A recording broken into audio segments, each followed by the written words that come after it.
Ako si Roro, tamad, pero masipag, kaya tara, samahan nyo ko. At ayun na nga, pagising ko ng alas 4:40 pasado. Medyo inaantok pa nga ako dito, Gar, kasi papasok nga pala tayo kila Airpat pati sa tito. O sasama nga pala muna tayo, mag-extra nga pala muna tayo. Kaya ayun, medyo inaantok pa ako. Alin, scripted ka na naman! Alin?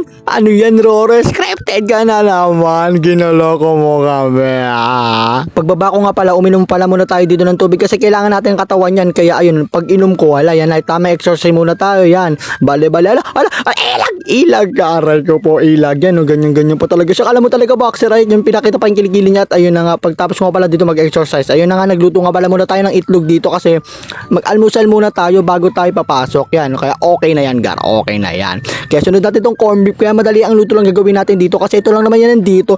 What? Kaya tamang mekos muna natin siya. Mekos mo lang, insan. Ayan na, nung okay na pala, aray ko po. Kaya nung naluto na pala siya dito, mga Gar, ayan na nga. Yan, kain muna tayo, mga Gar. Pray muna tayo. Kaya thank you, Lord. Yan, first bite. Lamon na lamon. Uy, opa ka sa akin. Ito, last bite para sa inyo. Yan, pagtapos ko dyan kumain, thank you, Lord. Matsala. Yan, inom muna tayo ng tubig. Yan, kailangan natin ng katawan sa tubig. Yan, nung okay na, okay na kayo, opa. Ayan, naligo na tayo, fresh. Kumaldag pa talaga. Kala mo yung si TikTokers, di ko kilala yun. Basta yun na yun. Transition. Baka Romelty Anggara yan. Sasayaw muna. Bagag. Kumaldag pa nga. Aray ko po. Aray ko. Tapos dito naman, nagising na naman yung mga Chimera Ant. Ayan sila, nagsigising kasi akala nila sasama sila sa paghatid sa amin. Ayan, kaya nagbihis tong mga Chimera Ant to. Ito, yung Chimera Ant natin, nagbihis sa si Pero. Biyahe na pala kami dito, mga Gar. At ayun na nga, nakarating na pala kami sa pinapasukan ng tito ko, pati ng Airpat ko. Ayan sila. Yan nga pala yung ginagawa nila. Mag-flexible nga lang pala tayo dyan, waterproofing. Tsaka yung Airpat ko pala dito, pati yung tito ko umakat na. Kaya dito, nag-force coating na pala muna kami dito. Yan, pati yung tito ko yan. Ano daw? Tsaka dito, yung garahe naman, sinunod ko pala yung garahe dito. Pagtapos naman sa garahe, ayan na, yung natapos na yung labas. Grabe ang init dito, kaya nga dito, inakyat pa nila, binaba pala nila yung flexible muna kasi dito nga pala magpapahinga pala muna kami dito, mga Gar. Kaya binaba muna ang Airpat ko yung flexible kasi natapos na mag first coating. Tsaka sunod naman dito yung second coating, yung haluan na ng semento, mga Gar. Ayan na, haluan na ng semento dito. Ito yung parang medyo mahasel, dapat matansya mo dapat yung pagkakulay black. And tsaka dito nga pala almusal nga pala muna kami dito, mga Gar. Ayan, almusal muna kami habang hinahalo-halo nila yung flexible kasi dapat tuloy-tuloy lang yung halo niyan kasi nga maninigas yan, Gar, pag in-stop mo or inano mo sa init. Malamang maninigas talaga kasi sa init mo binabad.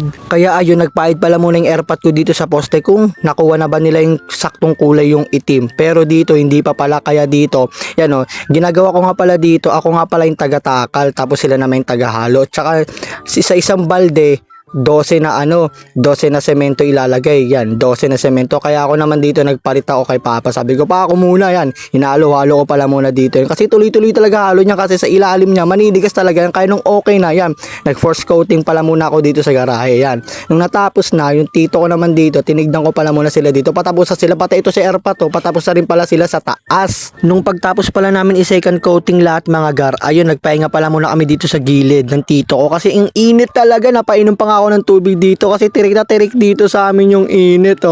Ayan, grabe, kaya napatakip na lang din ako ng damit kasi sakit din sa batok. Nagrekta kumain na rin pala kami dito, mga Gar. Tsaka ayun, nagreso ulit kami. Yan, si Airpat pati yung tito ko. Kanya-kanya kami pwesto dito kasi ang init talaga. Tapos balik namin 1 pa babalik namin. Kaya ayun, pahinga muna kami. Sayaw-sayaw pa, aray ko.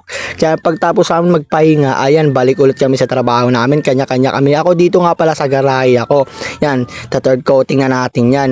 Tsaka ayun yung Airpat ko pati yung tito ko. Yung tito ko naman, tapos na pala yan. Kaya inano niya na lang yung mga singit-singit. Yan, fourth coating na. Ang kapal na niyan, sobrang itim na talaga niyan, Gar. Kaya tinapos ko na pala ulit dito sa garahe. Yan, si Airpat naman dito sa taas, tapos tito ko naman dito sa baba. Kanya-kanya kami pwesto dito, mga Gar. Sa akin naman kasi nag-video pala muna ako dito nung tapos na yung ginagawa ko. Kaya tamang video muna ako sa kanila. Ayan, nagmerienda nga pala ulit kami, krosini pati juice. Ayan, yan, merienda pala muna kami dito. Tsaka dito yung pasikat pa, Roro. Aray ko po, nagpasikat ka pa talaga. Natabon tuloy.